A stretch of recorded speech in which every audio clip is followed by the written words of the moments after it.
कर्नाटक की राजनीति में जाति जनगणना एक बार फिर से गर्म मुद्दा बन गई है। अब इस पर बड़ी खबर ये है कि कांग्रेस हाईकमान ने राज्य सरकार को जाति जनगणना का फिर से सर्वेक्षण कराने का सुझाव दिया है। मंगलवार को दिल्ली में कर्नाटक के मुख्यमंत्री सिद्धारमैया और deputy CM D K. Shivakumar ने कांग्रेस के शीर्ष नेताओं से मुलाकात की और उसके बाद कांग्रेस महासचिव के.सी.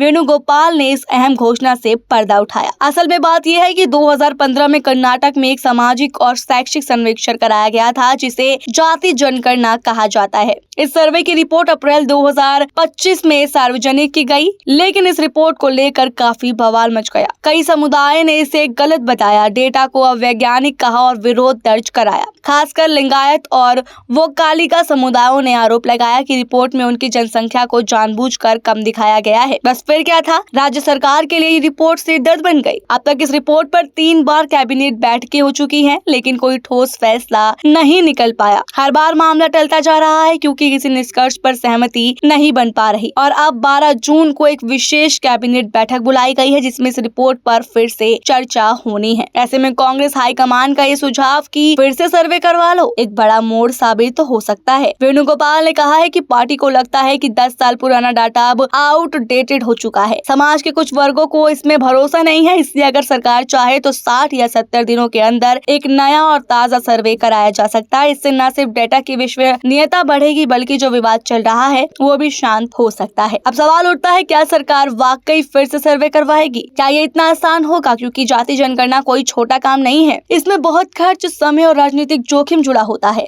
ऊपर से विपक्ष बीजेपी और जेडीएस पहले से ही हमलावर हैं। वो पहले रिपोर्ट को लेकर सरकार पर निशाना साध रहे हैं और अब भगदड़ की घटना को लेकर सीएम और डिप्टी सीएम के इस्तीफे तक की मांग कर डाली है। दरअसल 4 जून को बेंगलुरु में एक कार्यक्रम के दौरान मची भगदड़ में 11 लोगों की मौत हो गई थी। ये घटना बहुत दर्दनाक थी और इससे सरकार को बैकफुट पर ला दिया। कांग्रेस हाईकमान को इस पर भी रिपोर्ट दी गई है और वेणुगोपाल ने बताया कि राज्य सरकार ने घटना की न्यायिक जांच के आदेश दिए हैं। कांग्रेस ने साफ किया है कि वो जांच में हस्तक्षेप नहीं करेंगे, लेकिन जनहित को सर्वोपरि रखेंगे। एक और मुद्दा जिस पर कांग्रेस ने खुलकर बोला वो था केंद्र सरकार द्वारा कर्नाटक के साथ हो रहा अन्याय। वेणुगोपाल ने आरोप लगाया है कि मोदी सरकार कर्नाटक को उचित फंड नहीं दे रही और राज्य की उपेक्षा कर रही है। अब देखना होगा कि सरकार क्या फैसला करती है और क्या ये फैसला आने वाले चुनावों में कांग्रेस के लिए गेम चेंजर बनेगा या गले की फांस। आपको क्या लगता है? अपनी राय कमेंट बॉक्स में जरूर बताएं। ऐसी और वीडियोस के लिए बने रहिए हमारे साथ।